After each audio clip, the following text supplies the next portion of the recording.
is weighing heavy on my mind. This Tuesday, September 2nd morning, I've been contemplating this concept and just being in the midst of being addicted to something is in and of itself a low vibrational state of being. It is one that has a tinge of, it's got guilt and shame in it. The lower vibrational, like guilt and shame and powerlessness and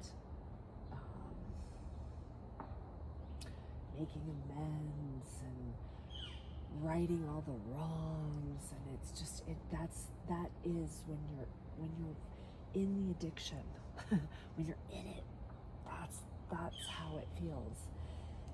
This whole program, this journey out of the bottle, because once I got on the other side of my addiction to alcohol and what it was keeping me addicted to in that state, I was in it. I was bitter and resentful and victim and sad and hustle and grind, and I was in it. So the whole thing felt it didn't feel blissful. My life did not feel blissful and ecstatic and powerful and empowered and sovereign. My intuition was fucking shot. And so now I'm seeing, like, as I'm out here, like, hey everybody, let's have a great time. Like, you just, once you give up drinking, it's gonna be fucking great. Well, it's hard to believe that when you're in that other vibration, when you're in the vibration, when you're kind of stuck. When people talk about being stuck, that's it. And I'm not just talking about alcohol. This is all the things that we become addicted to. I mean, let's just talk about money, because every single human being who is sitting on their phone, computer, watching this is thinking about money, because you're paying for this service. You're paying for the internet, you're paying for rent, you're paying for your car, you're paying for the things that you are addicted to by the thing that fuels the addiction. Money, money, money. So let's talk about money. If you're not consciously thinking about it, is there subconscious programming going on with your behaviors, your actions, your emotions, your thoughts? I mean, how far do the tendrils go that our addiction with money feeds into our life, feeds into the, how much self-care can we afford? Are we budgeting for self-care? Is there enough in the budget for me to take care of myself? And what's the right way to take care of myself? Because maybe it's laying on the couch watching Netflix for the weekend, or maybe it's taking myself on an extravagant spa date, or maybe it's blowing my whole wad and buying my dream house, right? Because that's safe. Or maybe it's blowing my whole wad and investing it back in myself on what some might conceive as frivolous or silly or woo-woo. It's, again, there's the judgment, both ours and others, of how we spend our money, how we treat ourselves, how we show up in the world, how much money we have in the bank, what's our balance, what's the payoff in the end. The payoff in the end is that we die. We're free of this madness. No, so addiction. So I know that Journey Out of the Bottle is here to be an inspiration, a space where people can believe, hey, maybe things can be done differently. And I know that to be true because it was true for me. So if it's true for me, I think it might be true for at least one or two other people, but maybe many more. or maybe nobody. But for me, you know, as I sit here and listen to the 12 steps, I'm not bashing them when I say I've rewritten them and these are archaic.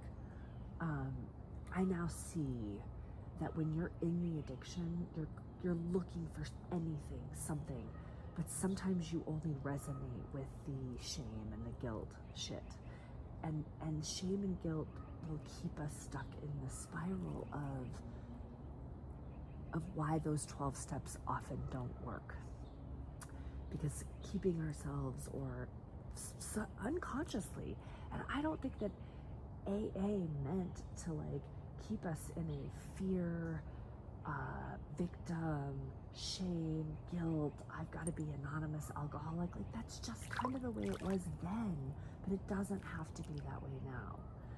You know, we've evolved. We don't have to be anonymous. You know, I mean, there was no fucking internet when that book was written. When those 12 steps were written, we were a different society.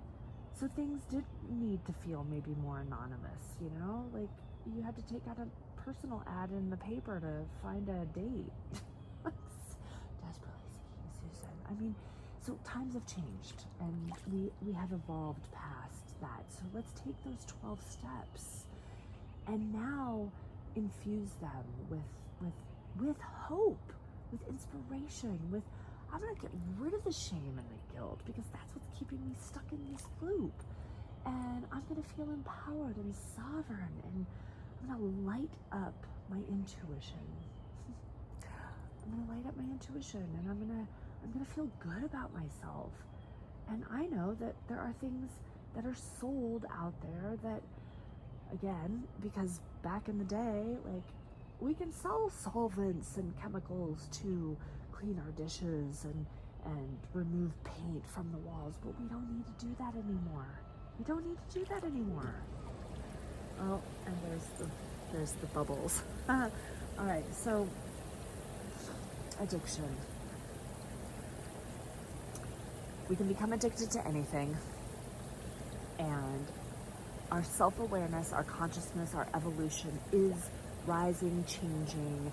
We are evolving at a very fast pace, y'all. Whether you're on for the ride, along for the ride, it's happening. We are evolving, and it's happening fast. Look at nature. When something starts to take root and it evolves, it's like, it spreads like wildfire. Locusts, dandelions.